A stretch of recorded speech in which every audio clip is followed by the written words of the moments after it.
শুধু এই সুযোগটুকুই চাই গো মা, বিশ্বাস করো, আর কিচ্ছু চাই না, কিচ্ছু না।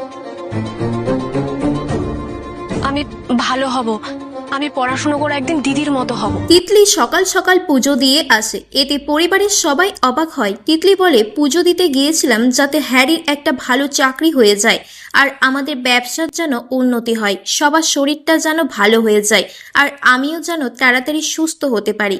হ্যারি, তোর সাথে আমি খুব খারাপ করেছি, এই জন্য আমার খারাপ লাগছে, আর ভাবলি এত লজ্জা লাগছে কি আর বলবো। আমি তোকে খুব কষ্ট দিয়েছি হ্যারি, সত্যি আমি ক্ষমার অযোগ্য। মা, তুমি আমাকে তো মারতে পারতে, কেন মারলে না?